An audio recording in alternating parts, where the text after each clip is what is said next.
Yellowknife River has some real monsters in it. I've heard of 40+ pound pike coming out of this river, and I expect some really good fishing here this morning. Sometimes you have to work to get to some of these spots, and here you're going to have to be walking and climbing to get to that point. I'm going to call this point Pike Point.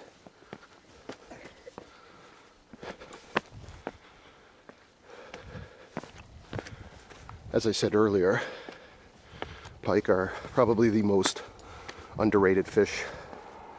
Not only are they really good fighters, but they're great eating too. Monster pike taken out of this water here. As I said earlier, there's about, since I heard of some 40+ pound pike coming out of here. And I'm really excited about the prospect of possibly getting something even in the 20s. The last time I fished here, I just came in one Saturday morning, and within half an hour I already had two 20-pound plus pike landed. Alright, so just got here and we're into some action already. Looks like I got a decent sized pike on here.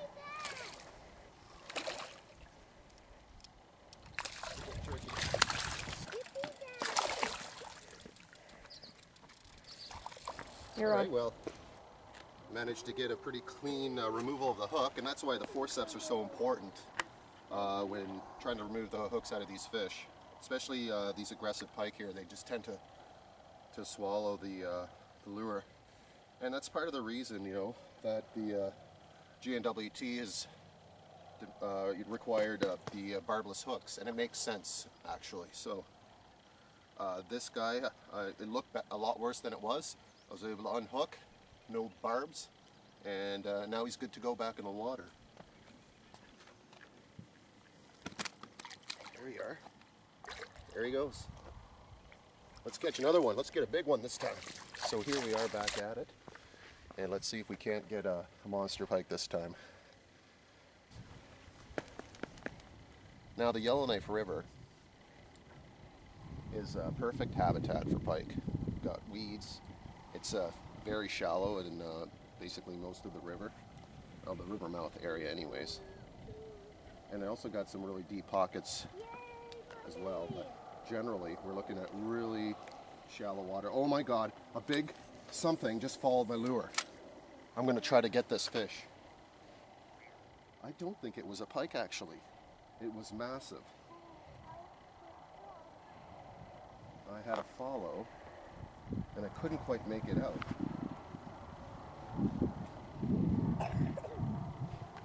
Darn it. See, that's the thing. Sometimes a slower retrieve might be a good idea.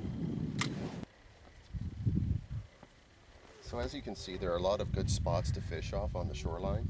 That's one of the great things about fishing in the NWT, is that you've got unlimited fishing opportunities. You don't even need a boat up here. For example, check out that big rock right there. You can stand off that. I mean, just rocky all around, and the lakes have the same type of geography, right? Canadian Shield Wilderness. So you don't even need a boat when you come up here. Pretty much anywhere on foot, and you're good to go. So I'm moving around a little bit here. As I said earlier, there's lots of endless shoreline to fish, and very shallow here. So I'm just waiting for my second fish, and hopefully it's a monster. Well, looks like got second cast here. I got myself a decent sized fish. Oh yeah, he's pulling drag. Nice. Oh yeah, he's big. He's decent. Check out this monster. All right. That's fishing NWT right there. It's a decent sized pike. All right. Oh, he's not done yet. Ooh. This is why you need a net, folks. All right.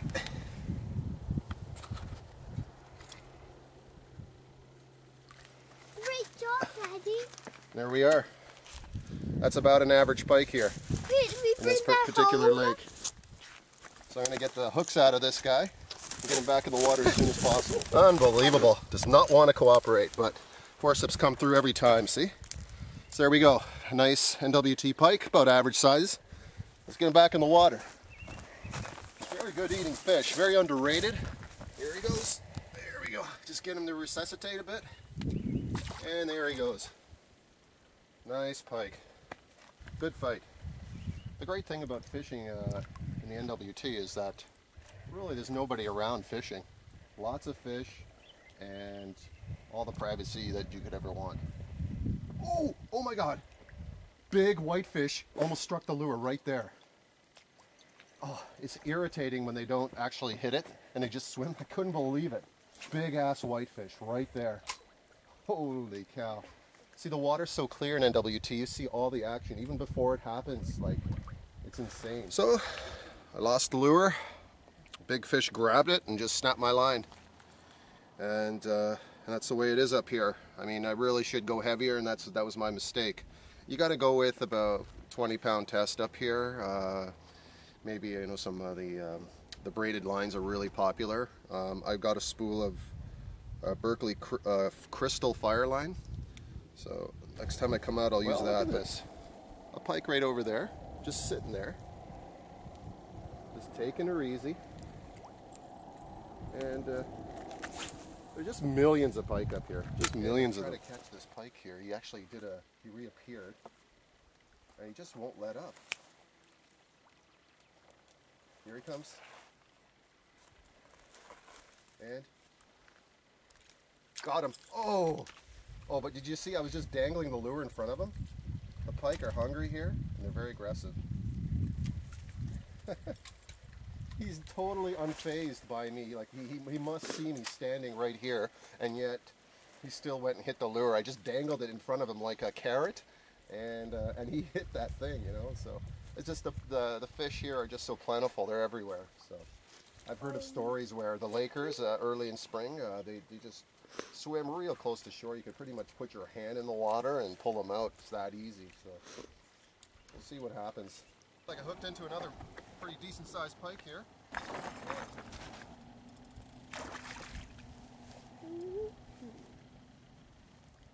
Want to get him over there, but I got to get around this bush. Got pike like this almost every cast. And I mean, it's just sick. They're everywhere.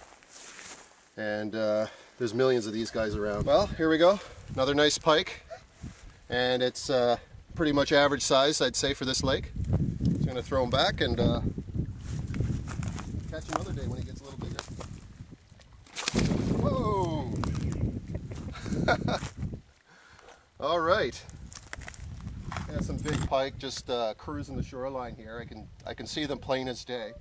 They have actually, you know, they have no fear. And they'll just hit right here, right in front of me. So there's no point in casting. You don't even need to cast. You just drop your lure in here, and good chances are they're just going to hit it. Whoa! Nice one. Whoa! What do we got here? Get out of the whitey. Whoa!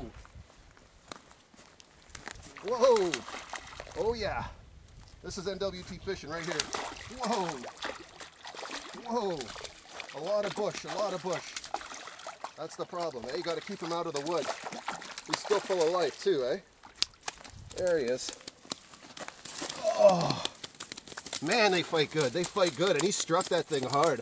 Look at them.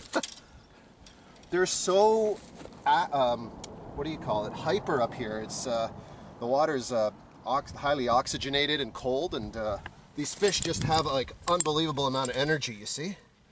You see here? I don't even need to got him right by the lip there. So there we are. And there's a nice whitey. And I'd say this is pretty much, I think just a little bit below average. The whiteys tend to be a bit bigger than this, but we still got a beautiful fish here. And maybe this guy will go on the fry pan.